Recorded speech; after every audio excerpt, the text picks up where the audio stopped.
yung narating niya po ngayon. He is now a President One Star. I'd like you to be inspired. He's going to talk in Taglish, no? Kasi hindi po sila fluent in Tagalog. So I'd like to introduce to you the inspirational Mr. Aurelio Daiso. Hello, sir. Good afternoon po. Yes, hello, Mr. Di Guzman. Can you hear me? We can hear you. Yes, sir. Clear? Yes, sir. Yeah. So, those who haven't seen me on the social media, ako si Aurelio Daiso from La Trinidad, Benguet. Nagsimula ako sa Crowd 1 way back July 10 of 2019. This was the time when Sir Renz Delstra came to Baguio and shared this opportunity when this business was starting. Sa time na yun, I was so broke. Kaya sabi ko sa nag-invite sa akin, di muna ako sasali dahil hindi sa ayaw ko si Crowd 1, pero talagang walang-wala.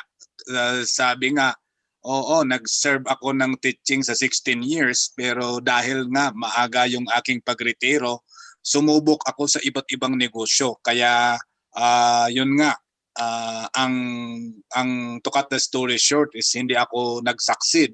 Sumubok ako sa insurance company for a period of months, nag-part-time sa real estate, sa network marketing companies na iba't iba.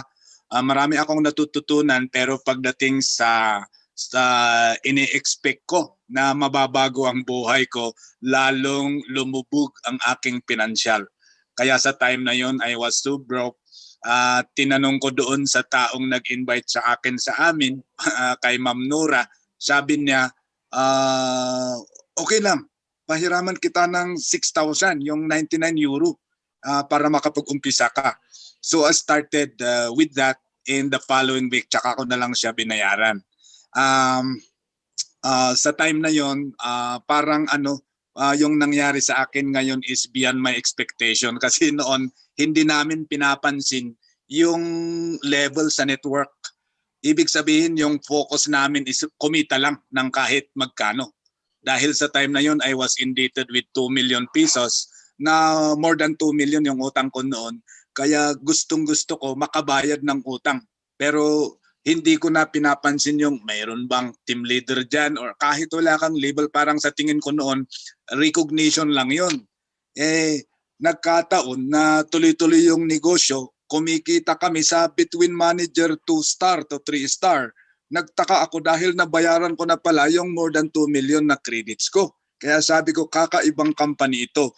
And hindi ko na namamalayan, habang nababayaran yung utang ko, nag-i-income ako doon sa binary, doon sa sales bonus. Grabe, kasi nagra-rank up pala yung account mo kahit hindi mo siya gaanong naintindihan. Kaya sabi ko, hindi ako achiever sa past companies dahil nga teacher for 16 years, nakulong sa classroom.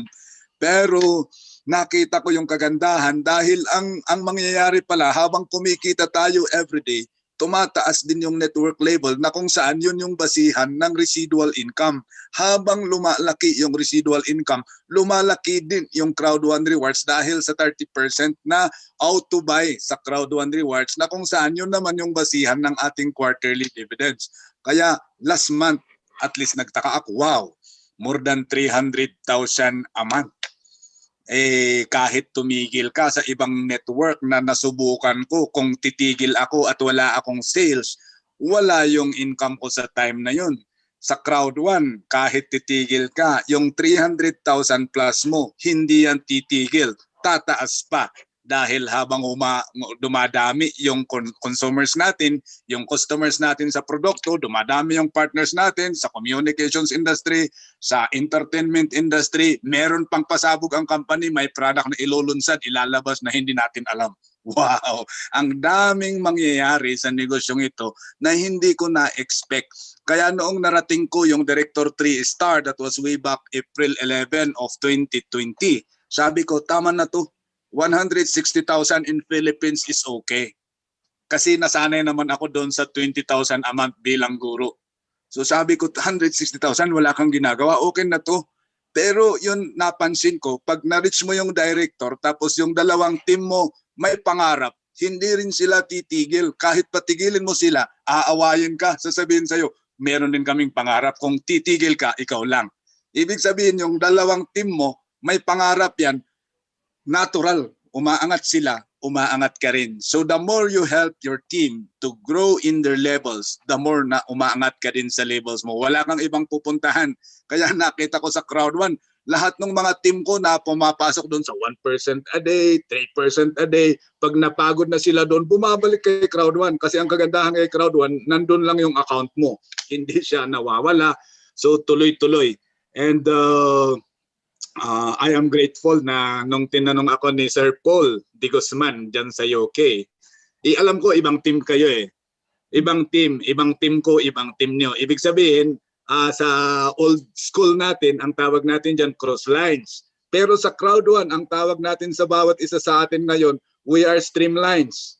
So ibig sabihin kasi, ang income kay Crowd 1, hindi siya dependent sa personal sales mo, sa group sales mo, pero dependent siya sa whole performance ng company sa buong mundo. Kaya hindi ko sabihin na hindi ko kayo ka-team, ayaw kong mag-share, hindi ganoon. So malaki yung kanyang vision na talagang baguhin ang pinansyal ng buong mundo. So nung una, siguro gusto ng company kumita siya at kumita yung iba. Pero kung nagka-lockdown, nag-i-innovate siya ng vision. So padagdag na padagdag hanggat nakita niya na si Crowd 1 ay ang hangarin niya ay digital equality, ang hangarin niya ay para mabigyan ang mga ordinaryong tao ng chance na mabago ang buhay. At yun yung nakita ko, siguro naman itong konting sharing ko, marami ako nakikita sa team namin dito lang sa lokal. Yung isang invite ko na President 1 Star ngayon, nagpapagawa na siya ng 5-story building na house, na dream house niya. Alam natin pag 5-story building dito sa La Trinidad, millions yan. Hindi lang M, may letter S yan. Daming S. And ako at least nakabayad ako ng utang. And I am able na pwede na akong bumibili ng mga ari-arian, mga some properties, starting to buy. Kahit hindi siya cash, at least nagkaka-installment na ako ng properties. Meron din akong mga invite, at least nakabili na sila ng sasakyan, brand new cars, hindi yung down payment. Yung isa nga na Director 2 Star, bumili siya ng 2.2 million Ford Ranger last July. So linabas sa Isabela Casa. So cash yun, hindi siya installment. Tapos gumagawa na siya ngayon ng Crowd 1 headquarters sa area nila. So yung isang invite ko din, Director 2 Star, secretary namin ito sa isang digital marketing noon. Bumili na siya ng second hand na sasakyan. Tapos inuna niya yung bahay niya, natapos na. Tapos yung bahay ng nanay niya, pinapagawa niya ngayon. Ibig sabihin, walang limit. At yung iba pa, nakakagawa na sila ng Crowd 1 Impact sa amin. Nakakapag-share na sila ng mga blessings nila sa lugar nila. Tulad nitong isang President 1 Star dito, nagpamigay siya ng 267 kabans of rice sa kanilang barangay. So kahit simpleng bagay lang, pero yung puso mo na magbigay, hindi ka mahihirapan. Sa isang araw nga, ay sa isang buwan pala, merong nasunugan ng bahay. O, nagbigay siya ng bigas, nagbigay ng konting cash. May pangalawa ulit, nasunugan ng bahay. Sabi nung katim namin dito ng Crowd 1, ano kaya pwede mong maitulong dito? Nag-transfer lang ako sa bank transfer ng maliit na cash, 10,000 lang naman. Pero at least magaan lang doon sa puso mo, na sa pakiramdam mo na ibigay yung pera dahil nga nakuha mo siya sa platform ni Crowd 1 na hindi masyadong mahirap. And hindi sa pagmamalaki, this is just an encouragement. For now, I am not saying na pag President 1 Star ka, ganunin ka rin. Pero sa case ko ngayon, hindi talaga bumababa ng 50,000 a day yung income ko. So 50,000 pataas yung withdrawable. Iba pa yung pumapasok sa Crowd 1 rewards. Yan yung reality. So nakita ko na yung 3 months ko sa DepEd naging 1 day sa Crowd 1. Yan yung nangyayari na ngayon. At alam ko na hindi lang yon. Kasi nagsisimula pa si Crowd 1, sabi nga nila, yung mga top earners, they are going to be born on the 3rd year, 4th year, and even on the 5th year of existence. Nakikita natin na ngayon, nangyayari na yan sa Thailand, sa Korea, mga nahuli sila kaysa Pilipinas. Pero kung tingnan natin top directors, top 12, top 15, mga ano yan, mga Koreans, mga Thailanders lumalaban, mga Chinese lumalaban, mga top gamers, mga Chinese. So kung gawin man natin si Crowd1, para sa atin yan. Kung hindi din natin gawin, okay din. Pero gagawin ng iba. May gagawa at may gagawa niyan. So siguro hanggang dito ako, Sir Celso. Thank you. Thank you po, sir. That's a very inspirational message. I'm sure marami po kayong Guzman pala. marami po kayong matatouch na lives po dito lang po no sa room natin ngayon, but I'm sure they will also spread that inspirational message to the whole team. One of the reasons po kung bakit po kayo inimbita dito is because I also have a lot of teachers in my team, in my organization. Oh. I hope nakita po nila, no? I'd like to open po yung floor for some questions, no? Wala pong technical questions, no? Pag technical questions po, doon po tayo sa support magtanong. Gusto ko lang po kayong bigyan ng pagkakataon na magtanong kay Mr. Aurelio Deizo regarding his journey or whatever questions you may have na tungkol po sa kanya. So, let me give you a chance to unmute yourself, no? Or pwede nyo pong i-type yung questions nyo sa chat box kung nahiya po kayo magsalita. Ako na po yung magtatanong kay Mr. Aurelio. Meron po kayong questions?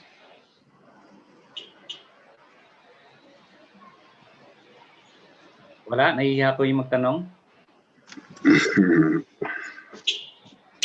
Ma'am Isabel, yung mga teachers po dito, if you want to ask any questions? Yeah, siguro, Paul, tawagin mo sila, Doña Marijo, si Merly, Doña Ayla, si Doña Isabel. I guess they can have questions. Chance na nila or share something. Any questions or if you want to share something regarding Mr. Daizo's message? Ay, Maya. Apply. Kaya ako magtanong, apply. Sure. Apply, kaya ako magtanong. Sige, go ahead. Sir, na-inspire ako sa process. Paano nyo sinimulan, sir, paano nyo sinimulan yung pagkataon, sir? Ang tanong. Okay, so magandang tanong yan. Ano kasi yun, parang yung decision namin is an instant decision. Way back as early as June or even before June, our sponsor had been inviting us sa negosyong to, and dahil nga sa mga failures sa buhay, I did not say yes immediately until such time that we attended the presentation of Sir Renz dito sa Baguio sa Venice Hotel. Doon kami nag-start. So that very day that we started, we continued inviting people. So the invitation did not stop. So na-apply namin yung old concept sa old network marketing noon na naglista kami ng ilang pangalan. Kahit mga 50 lang yung nalista namin na pangalan ng tao. Basta ang ginawa namin, invite, everyday invite, presentation everyday. Sa time na yun kasi wala pang lockdown. So yung mga tao, pumapasok sila kahit hindi na naintindihan, yung iba naintindihan ng konti, pero maraming pumapasok. Parang yung building namin, wala kaming challenge na naramdaman na yung parang mahirap na parang networking noon na grabe yung challenge, grabe yung energy, pero yung income mahirap. Kasi experience ko yan sa mga nakaraang network marketing company, talagang 3 beses ako umiyak. Pero kay Crowd1, walang isang beses na ako'y nag-negative. Kay Crowd1, mula nung nag-umpisa kami, ang nakita namin doon lang is decision. So when we decided, it was a 100% decision, and it's a major decision kasi kinakailangang iwanan ko yung mga ginagawa ko sa time na yon kasi wala naman akong work kasi retired. Pero nagpa-part-time real estate ako, so iniwan ko yon. Hindi ko na pinapansin yung mga bumibili ng lupa nag-focus na ako doon sa crowd 1 invitation presentation. So nag-partner kami ng partner ko. Siya yung nagko-close, ako naman yung nagpe-present ng concept, and tuloy-tuloy na yon. Ngayon president kaming dalawa. Parang ano yon, decision, and we focus. So ano lang, tuloy-tuloy. Pag focus kasi kailangan dagdagan natin ng speed. Kaya yung ibang invite ng iba, kung hindi natin invite, pwedeng sila yung key people kasi yung hinahanap natin dito is mga key people, itong taong kayang tumayo na i-handle yung organization. These are the visionary people na meron silang leadership, and yun yung mga taong hinahanap natin, sir, sa negosyong ito. So we added speed, and of course habang tumatagal, dinagdagan namin ng commitment na kahit nakamit na namin yung goal na pwede na kaming magpahinga at pwede na kaming kikita ng 300,000 a month, kung meron mga ambisyoso or kung merong mga team na gustong magpa-assist, ina-assist pa rin namin hanggang ngayon. So wala pa rin hinto yung invitation. So nung nagka-lockdown, ang shift namin is from offline to online. So siyempre ako, limited ako sa online, kaya gamit ko lang is Facebook, Messenger, pero tuloy-tuloy pa rin yung invitation sa Messenger. Kaya sa lockdown na yon, that was the time na my team expanded to Hong Kong, to Canada, to Japan, at may nag-expand doon sa Switzerland. Ngayon papasok na sila ng Italy. So yun yung nakikita ko is the consistency. Pag nag-commit ka, there must be consistency, tuloy-tuloy lang.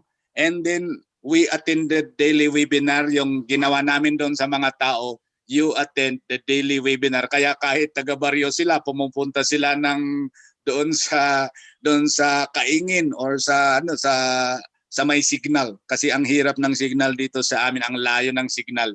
Kaya yun yung isang challenge sa lugar namin. Hindi lahat ng tao nagkakaroon ng magandang internet connection. Yun, sir. Thank you, sir.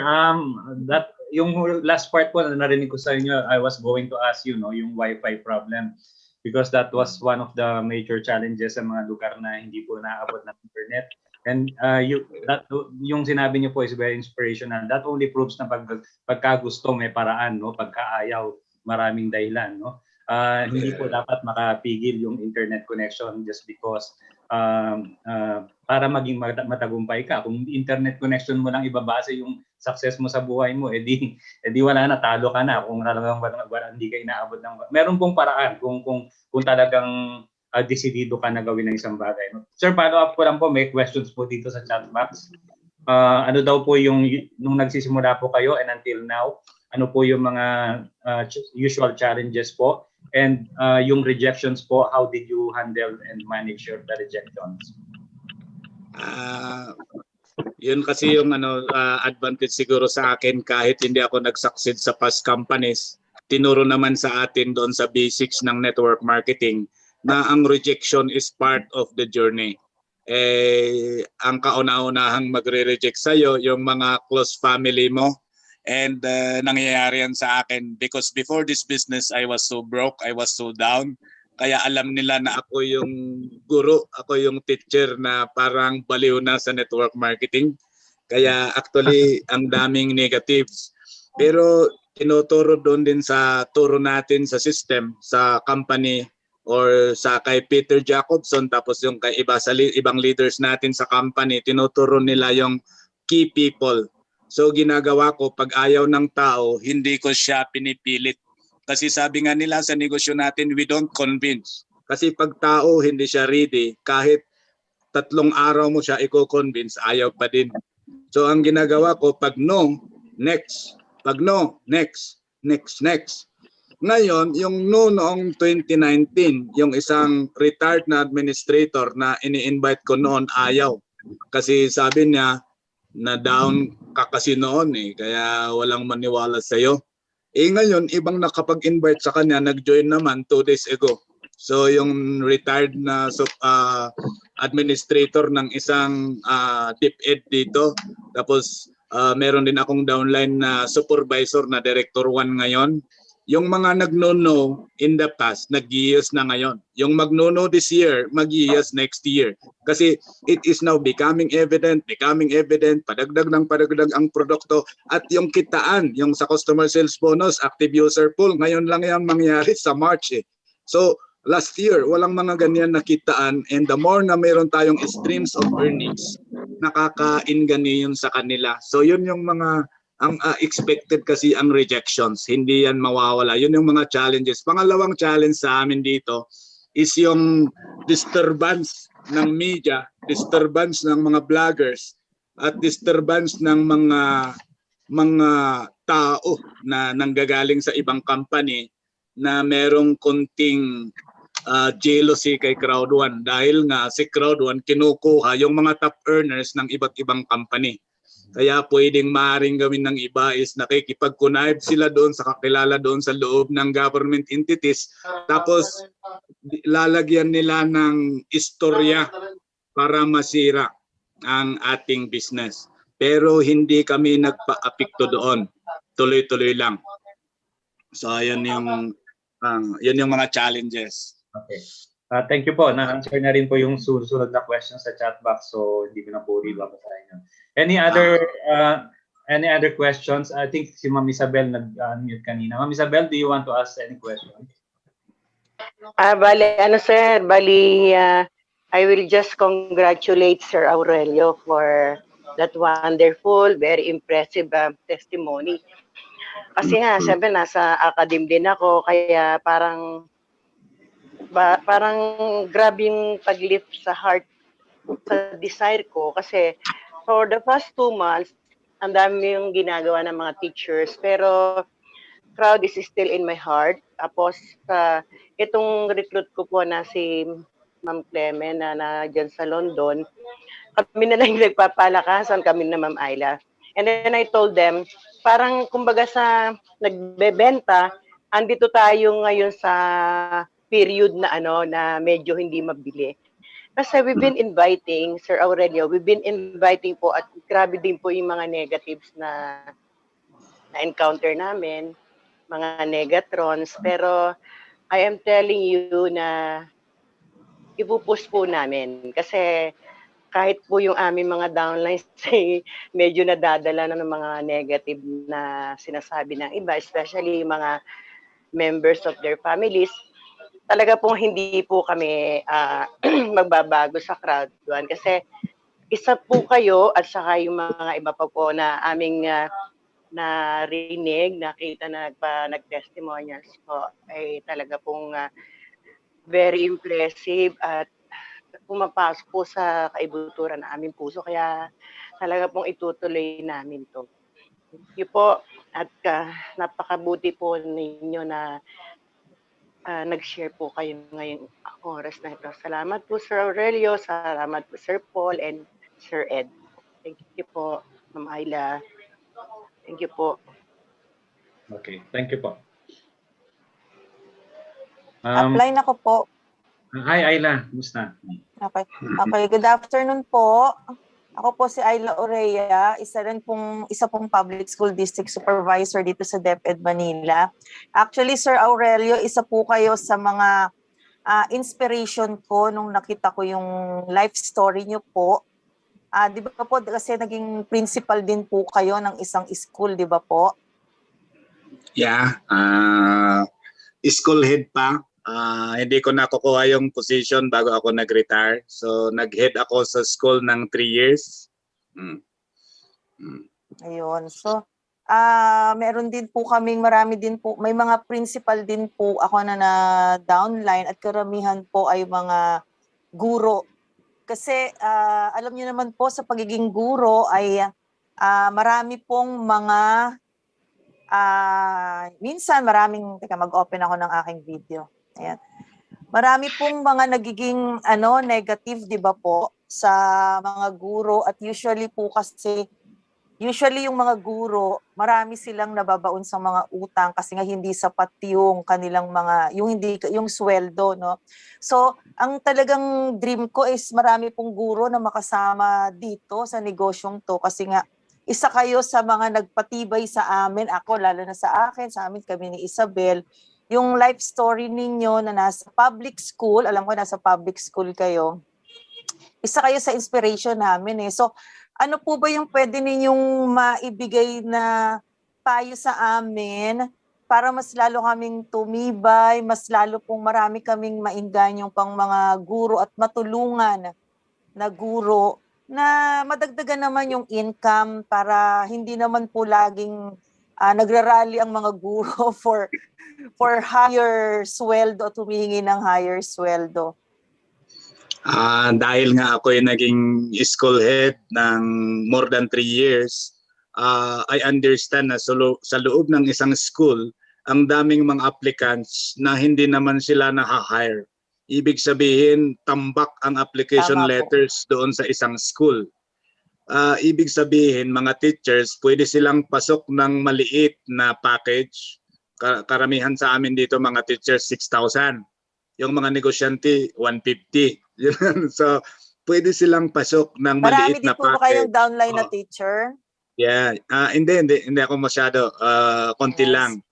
Ang suggestion ko lang, maaaring yung mga aplikante na hindi pa hired, pwedeng doon sila mag-focus dahil wala naman silang work yung mga applicants na teachers. So yung teachers pasok, tapos maghanap sila ng taong may oras. Kasi alam naman natin, teacher, grabe yung time limit natin.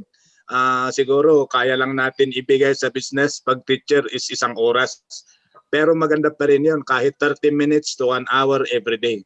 Pero para ma-leverage ang time natin, yun, hanapin natin yung mga aplikante na talagang gustong kumita kung sila ay open mind sa negosyo. Tama. Yan, mabibigyan na natin sila ng opportunity na kahit hindi sila mag-apply yung bilang pagka-teacher nila. Pero at least may chance sila na kikita. Pag kikita sila, pwede pa rin silang mag-apply kung talagang passion nila is to teach. So yun naman yung nakikita ko na pwedeng paraan, kaya pwede natin sabihin sa mga teacher as additional or sabihin natin extra income. Parang ganun sa una. Hanggat hindi pa sila director, hindi na talaga ina-advise yung magre-resign ka kaagad. Mas Kaya maganda nga po. pag director ka, at least insured yung 30,000 plus. Sa last month nga, 35,000 yata yung director 1. 37,000 pag sa 60 pesos. So, more than 30,000 yung Director 1. Ibig sabihin, pag Director 1 na sila, pwede na silang mag-decide kasi ang ganda naman si Director 1 eh. Wala ka nang ginagawa, 35,000 ka pa, iba pa yung daily income mo. So, mas malulutas yung mga problema. Yan. So, did I answer your question, ma'am? Salamat po. Salamat po, sir. Inspiration po talaga kayo. Thank you. Yeah. Sir Aurelio, Thank you, upline. Thank you. Sir Aurelio, kailan niyo po na-achieve yung President 1-star level? August 25 of 2020. So 1 year and 1 month in the business. 1 year, 2 months yata yun. July po kayo nag-start, di ba? July, August. 1 year, 1 month. 1 year. Wow. That's an achievement, sir. And how far are you to becoming President 2-star, sir? Within the year, because of this pandemic, it is a little bit delayed than designed. So 100% within this year.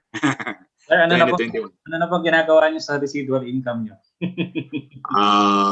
Iniipon, sir, kasi ang passion ko kasi na isa is bumibili ng mga properties. Pagkatapos ng mga gusto kong properties, bibili din ako ng mga cryptocurrencies na gusto ko. Okay po. So nag-invest po kayo sa cryptocurrency. Yeah. Meron pa po bang ibang katanungan? Otherwise, we will let Mr. Aurelio go. Meron pa ba kayong ibang katanungan? Ma'am Merly Cortado, meron ba kayong question sa kanya? Merly Cortado, nandito ba si Ma'am Merly? Or sino pa bang ibang gusto magtanong dyan? Any questions? Wala nang questions?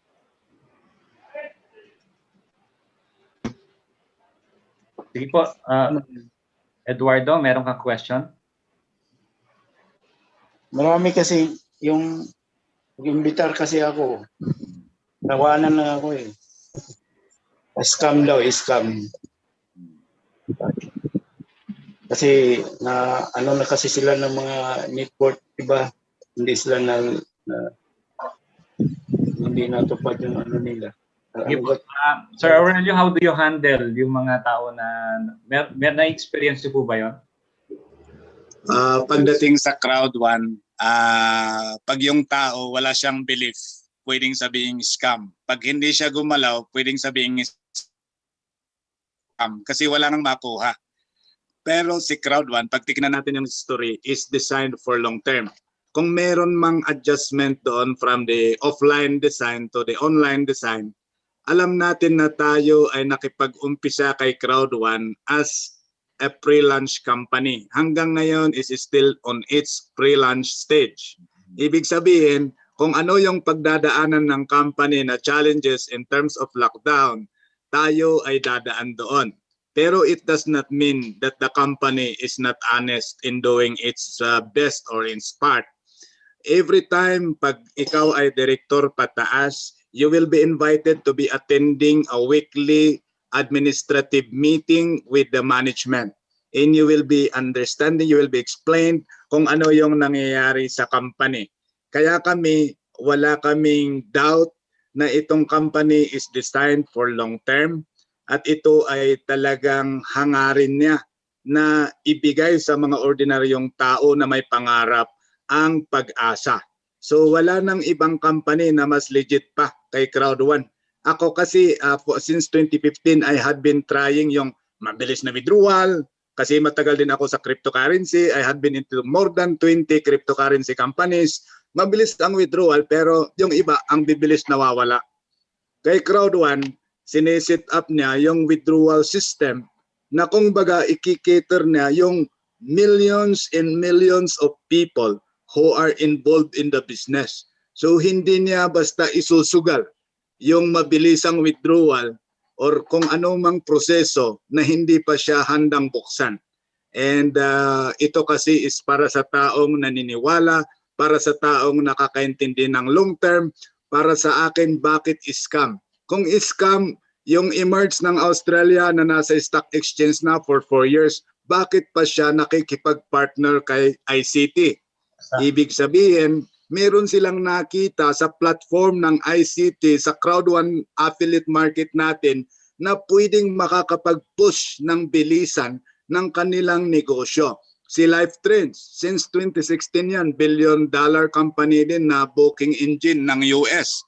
Ang isang Amerikano na may-ari ng booking engine na yan, hindi siya magdi-decide na magpa-partner kay Crowd One kung isang pipitsugin lang na platform si Crowd One. At pag scam si Crowd One, bakit linimit niya ng 150 ang package? Kung scam yan, walang limit, kahit ilang milyon ilalagay mo dyan. Sa amin dito, sa aming lugar, hindi namin sinasabi na scam ang 150. Ang scam is at least 500,000 pataas. Yan ang scam. At ang scam, wala siyang kapalit na produkto, yung pera mo. Ang atin, first quarter of 2021, ang ating mga educational packages dinagdagan pa ng entrepreneurial courses. At kasali na dyan yung pag-aral natin ng makabagong trend. Ito yung cryptocurrency, maliban sa ibang business tools na ating pag-aralan at personal development kay Sir Peter Jacobson. Kaya pag ako lang ang tatanungin, sasabihin ng tao scam, pero sa totoo lang, yung taong magsasabi na scam, siya mismo ang nag-scam sa kanyang sarili. Sorry for that, but thank you very much. Thank you. That was a very Galing ng explanation. Salamat, I salamat. love it. Thank you, Wow. President. Yeah. I love it. Ikaw ang Linaw, sir. Ang linaw. Nawa kami. Fantastic. That's really good. Tumpik-tumpik pa. Ang galing. Ang galing po. Ang galing, President. No I'm wonder so amazed that you shared that information. Because that Thank is actually a fresh of breath air kasi napapagod na yung iba na nag-i-invite, and to be honest with you, I'm also monitoring the people coming into different webinar around the globe. as per my observation, kay Renz, normally, you go 1,000 pagpapasok ka kay Renz. And then if you go to Bjorn, you go 1,000. But at the moment, there's only 200, 300 people. So what's going on? What's going on I think in Ate the Remy, crowd? that's because the people who are conducting the presentation right now, binibigyan nila ng chance yung mga maliliit na leaders to learn how to present the opportunity. Yung iba po, nasanay ka na Renz, ka na Bjorn. So, binibigyan nila ng chance na rin yung mga small leaders to step up, no, para matuto sila mag-present din. Pero once na bumalik sina Renz, of course, kasi nandun sila ngayon sa Dubai, di ba? Yeah, they have a big meeting there.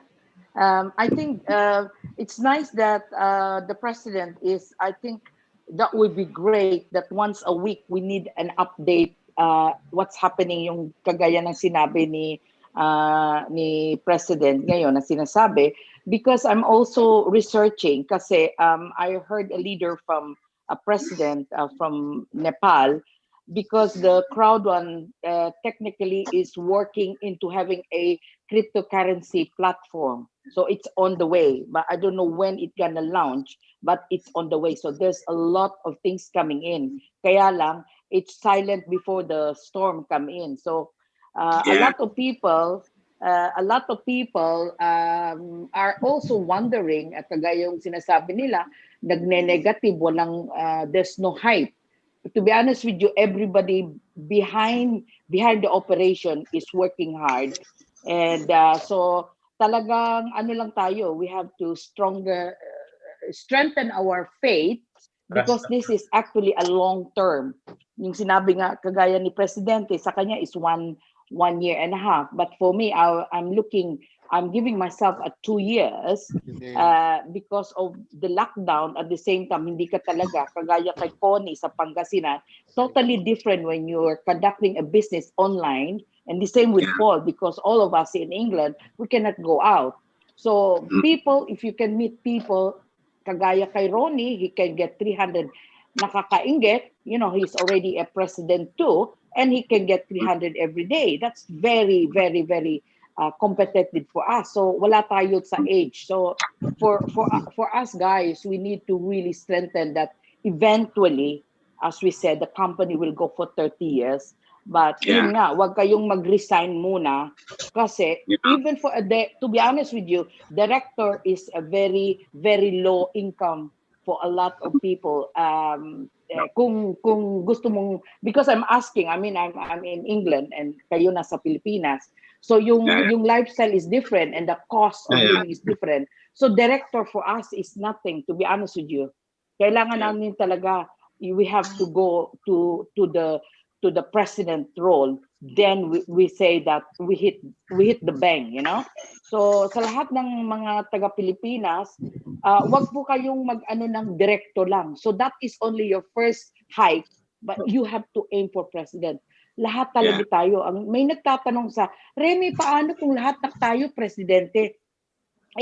Kung lahat tayo presidente, yung 25 million is presidente. Remember, we are 7 billion in the world. You know?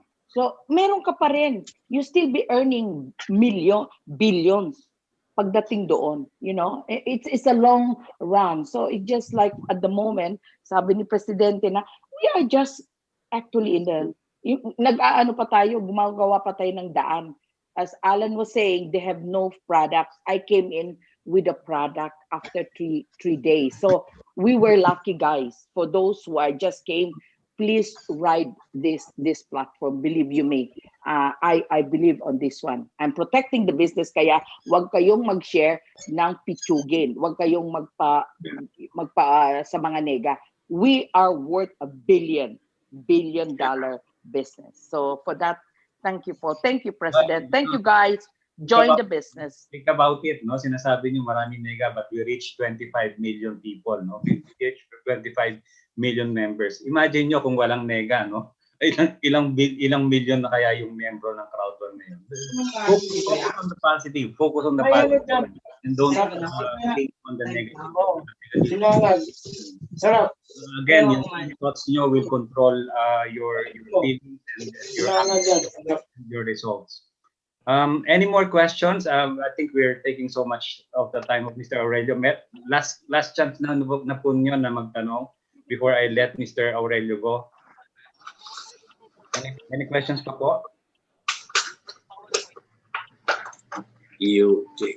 Okay. Sir, thank you very much po. Meron po ba kayong parting message? Basta sa Crowd1, impossible is nothing. Yeah, thank you very much. Go UK, go Philippines, go world. Thank you po, Sir Aurelio. That's really a very powerful testimony po. Thank you po for spending your time with us. Okay. Thank you, Sir Aurelio. Thank you. Thank you po. Thank you. Thank you, President. Thank you, President. Wow, no, that's a very naiiba po yung testimony ni Mr. Aurelio, and I think it's something that pag nakakakita ka ng different approach, no, sa mga testimony na iba't ibang story, no, lalo na si Mr. Aurelio who came from Benguet, no, that there are a lot of hindi lang po mga negativities ang challenge na hinarap niya. Ang hinarap niya problema pa sa internet connection and wifi, no, pero hindi yun naging balakid para ma-achieve niya kung ano po yung goal niya dito sa Crowd1. And I hope that would be the same attitude that we would carry, no, pagka that we would possess para pag matupad din po natin yung mga pangarap natin dito sa Crowd1. Ako po nagkaka-goosebumps po ako talaga dahil doon sa narinig ko ngayon, and the way he approached the questions, no, na ibang klase po yung no wonder kung bakit na na-reach. Dapat ganun po, nagde-level up tayo, no. Learn as much as you can about our business opportunity para pag may mga ganyan pong questions na binabato po sa inyo, hindi po kayo tumitiklop, no. Talagang yung posturing nyo hindi pa rin nagbabago. Doon po nyo madadala. Doon po tayo makakapag-encourage ng more people to join us in this opportunity, no. So it's all about again, no, lagi po namin inuulit-ulit, it's all about the way you think, the way you set your mind, no. Pag sinet nyo po yung mind into something na talagang passionate kayo, tapos nilagay niyo yung 100% belief nyo, imposible po na hindi nyo makuha whatever you want in life, no. The foundation is always the belief, no.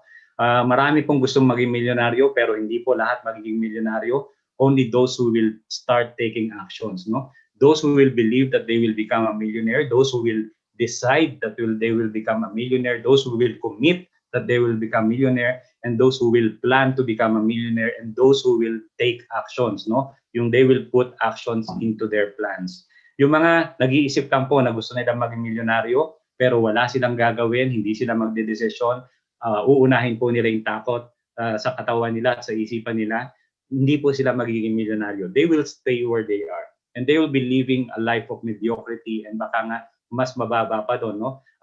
Doon po mapapatunayan nila sa sarili nila na pinanganak silang mahirap, mamamatay silang mahirap. You have all the power, no? Lahat po tayo merong power to create your own life here in this earth, no? Hindi naman tayo nilagay dito para lang sumabay sa agos ng walang direksyong buhay, no. Yung kung ano yung iba to sa atin ng buhay, tatanggapin na lang po natin. We have the power, binigay po sa atin lahat, no, ng lahat ng talento, ng abilidad, ng potential. We all, tapos plus yung mind po natin, yung utak po natin, which is very powerful. Kailangan po natin intindihin that we are in the position to create the life that we want here and to be able to achieve lahat po ng mga pangarap natin. Kayang-kaya mo yan, basta maniwala ka lang sa sarili mo ng 100%. Okay? So with that, I'd like to thank everybody for being here. Maraming salamat po. Unless there are other people who wants to share, I'd like to call this a day. It's been great to have you here, and it's been great to have Mr. Aurelio. I'm sure he's going to touch a lot of people's lives, no. And sana kung bago pa po kayo dito, first time niyo po dito sa webinar na to, use that inspiration to make that positive decision to join us here in Crowd One.